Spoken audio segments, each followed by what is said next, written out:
रुको, नदी में मत कूदना, भयानक तूफानी बाढ़ चली है।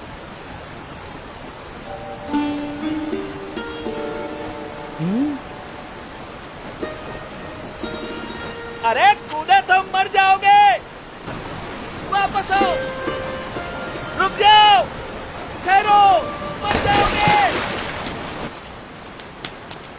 कहाँ गया? लगता है पानी के भंवरों ने उसे खींच लिया, डुबो दिया। इतनी भयानक बाढ़, उसका जीवित रहना असंभव। मर गया बेचारा। कहाँ गया वो बच्चा?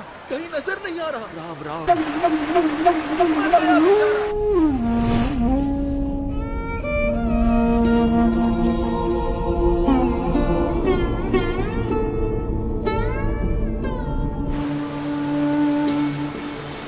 कहीं नजर नहीं आ रहा। पानी के भंवरों ने उसे खींच लिया। राम राम।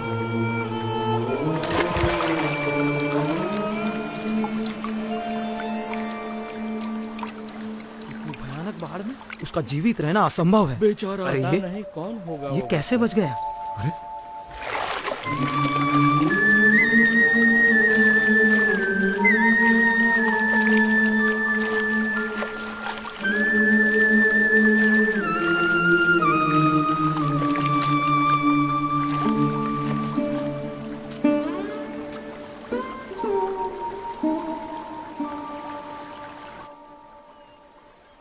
आप इतनी सहजता से इतनी तूफानी बाढ़ में कैसे कूद गए?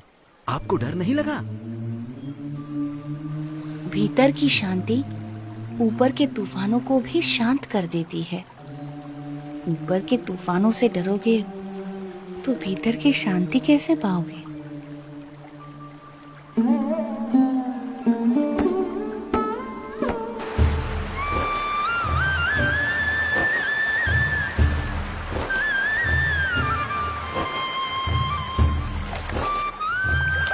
नीलकंठ वर्णी के निरंतर अथक रूप से चलते चरण उन्हें जहां भी ले जाते थे, वहां कोई न कोई किसी न किसी रूप में उनसे जुड़ जाता था।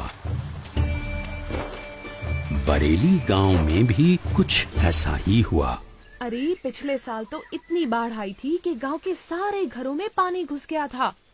यहाँ तक कि हमारे खेतों में भी फसल बर्बाद होते होते रह गई थी। हम भी अपनी भेड़ बकरियों को बड़ी मुसीबत से बचा पाए थे।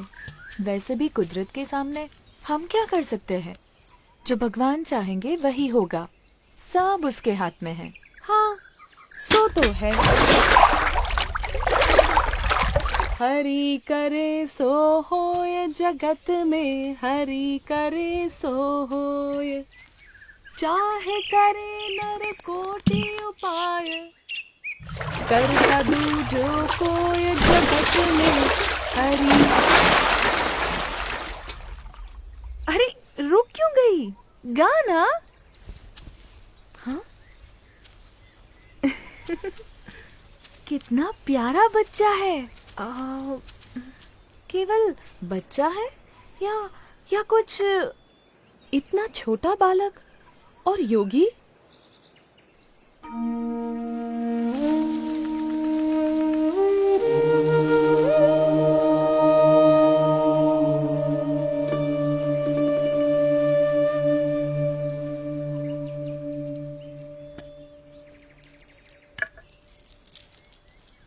बेटा, तुम कौन हो? तुम्हारा नाम क्या है? यूं तो सारे नाम मेरे ही हैं, पर आप चाहें तो मुझे नीलकंठ बुला सकते हैं। नीलकंठ? पर तुम यहाँ क्या कर रहे हो बेटा? तुम्हारा घर कहाँ है? उस घर का तो मैं त्याग कर चुका हूँ, फिर भी मैं जहाँ भी हूँ घर में ही हूँ, क्योंकि मेरा घर तो सारा विश्व है। पर इतनी छोटी उम्र में तुमने अपनों को क्यों छोड़ा?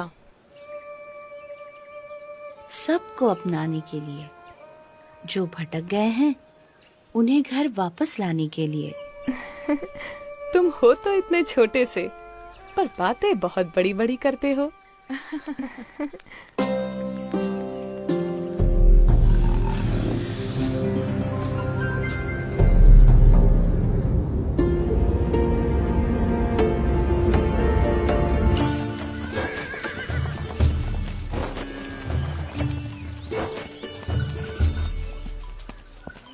भैया, यहाँ आसपास में कोई जगह है जहाँ नारद जी ने तपश्चर्या की थी?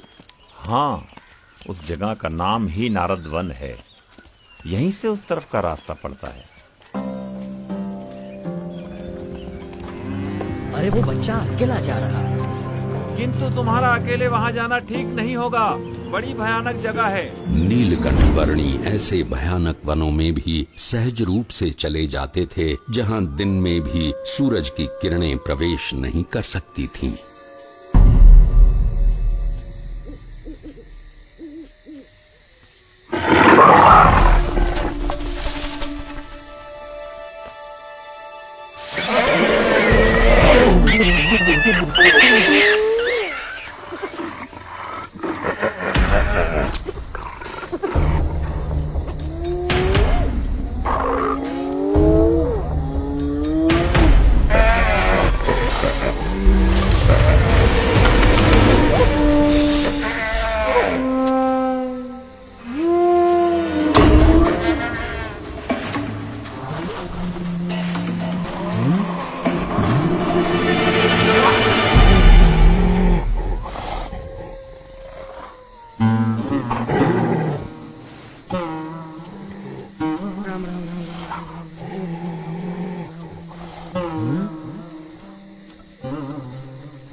सुबह हो या शाम, दिन हो या रात, ऐसे अनेक बीहड़ वनों को पार करते हुए, कईयों को अपने स्वरूप की स्मृतियां देते हुए कुछ दिनों की यात्रा के बाद नीलकंठ वर्णी नारद वन आ पहुंचे।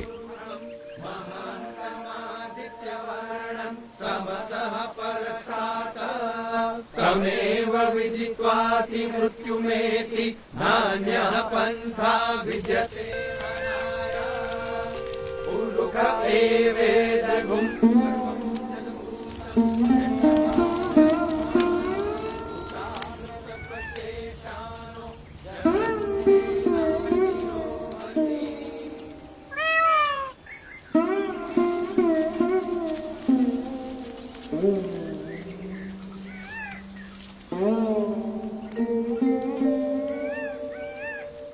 आपके दर्शन मात्र से प्रतीत होता है कि कई वर्षों से जिनका स्मरण हम अपने हृदय में करते आए हैं, वो भगवान स्वयं आज हमारे समक्ष प्रकट खड़े हैं।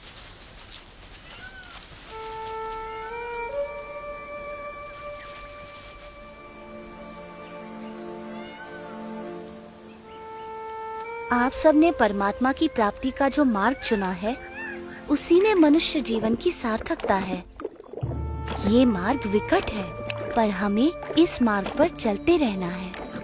चाहे कितनी भी समस्याएं आए, कितनी भी बाधाएं आए, और मृत्यु भी क्यों न आ जाए, किसी भी परिस्थिति में हमें उठ खड़ा होना है। सच्चे भाव से, सच्ची लगन से परमात्मा प्राप्ति के मार्ग पर चलते रहना है, तो परमात्मा कृपा करके हर अंधेरे को दूर कर हमारे जीवन में उनकी प्राप्ति की सुबह लाएंगे। नीलकंठ वर्णी की कल्याण यात्रा में कई ऐसे लोग थे जिन्होंने उनकी सेवा का अवसर जाने न दिया। ये भी ग्रहण कीजिए। चाहे वो कोई सामान्य भाविक जन हो या फिर स्वयं गंगा जी भी क्यों न हो।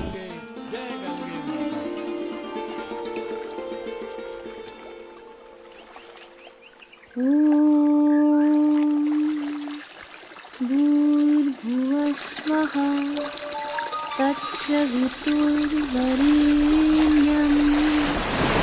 भर्गो देवस्य धीमहि धियो यो नः प्रचोदयात्।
पद में दृढ़ प्रीति, संत विनय करता करारे, प्रभु पद में दृढ़ प्रीति।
हरिद्वार में यहां आपको कोई शांत जगह नहीं मिलेगी। मेरे साथ आइए, मैं आपको ऐसी जगह ले चलता हूं जहां शांति हो, एकांत हो,